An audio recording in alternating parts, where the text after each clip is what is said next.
பத்மா முதலியார் என்கிற அந்த தேவனுடைய மனுஷி, அந்த ஊழியம் செய்கிற அம்மாவை குறித்து நம்ம எல்லாருமே கேள்விப்பட்டிருக்கிறோம். அவருடைய கணவனார் நடராஜ முதலியார் அவர் ரொம்ப இவங்க சின்ன வயசுல இருக்கும்போதே அவர் இறந்துட்டார்.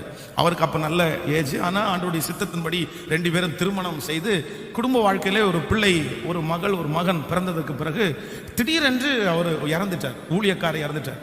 அதுக்கப்புறம் அந்த பிள்ளைக்கு அந்த பிள்ளைகளை வளர்த்துறதுக்கு இவங்க பெரிய பாடுபட்டாங்க.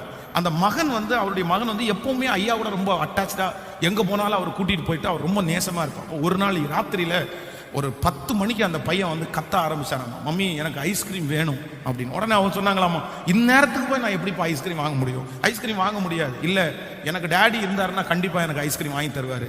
ஆனா டேடி இன்னைக்கு இல்ல, எனக்கு ஒண்ணு டேடியை கொடுங்க, இல்லைன்னா ஐஸ்கிரீம் கொடுங்க. 10 மணிக்கு இது ரெண்டுமே நடக்காத காரியம்.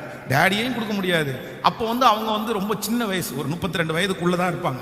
அந்த வயது தான் அவங்களுக்கு இருந்துச்சு. வெளியே போய் 10 மணிக்கு போய் ஐஸ்கிரீம் வாங்க முடியாது. அப்படியே மனசுக்குள்ள, ஆண்டவரே என்ன பண்றதுன்னே தெரியாம இந்த பையன் சத்தத்தை அதிகப்படுத்திட்டே இருக்கான், கத்துறான், உருள்றான், என்னென்னமோ சொல்லி பார்த்தாங்க. நாளைக்கு தர்றேன், எதையுமே கேட்கல. ஒண்ணு எனக்கு டேடி, இல்லைன்னா ஐஸ்கிரீம், ஒண்ணு டேடி. அப்போ ஜெபம் பண்ணாங்களாம், ஆண்டவரே எனக்கு என்ன பண்றேன்னே தெரியல, எனக்கு ஒண்ணுமே தரணும், இந்த பையனை தூங்க வச்சா போதும் ஆண்டவரே, இவன் தூக்கத்தை கொடுங்க ஆண்டவரே. அவன் தூங்கவே மாட்டேங்கிறான்.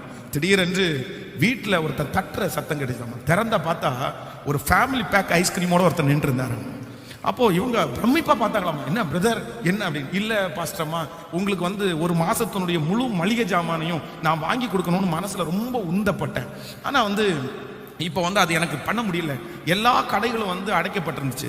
நான் நினைச்சிட்டு வந்திருக்கிற கடையும் திறக்கல. அதனால சரி வந்துட்டேன். ஆனா உங்கள்ட்ட சொல்லிட்டு போலான்னு நினைக்கும் போது ஒரே ஒரு ஐஸ்கிரீம் பார்லர் மட்டும் அப்பதான் அவன் சாத்த போனான். அதனால குழந்தைங்க இருக்கிறாங்களே, ஐஸ்கிரீம் விரும்பி சாப்பிடுவாங்களேன்னு ஒரே ஒரு பேக் மட்டும் வாங்கிட்டு வந்திருக்கிறேன். இதை போய் வச்சுங்க, நாளைக்கு ஒரு மந்த்துக்கு தேவையான மளிகை ஜாமான் நான் வாங்கி கொடுக்குறேன்னு சொல்லிட்டு ஐஸ்கிரீம் மட்டும் கொடுத்துட்டு போனாங்க.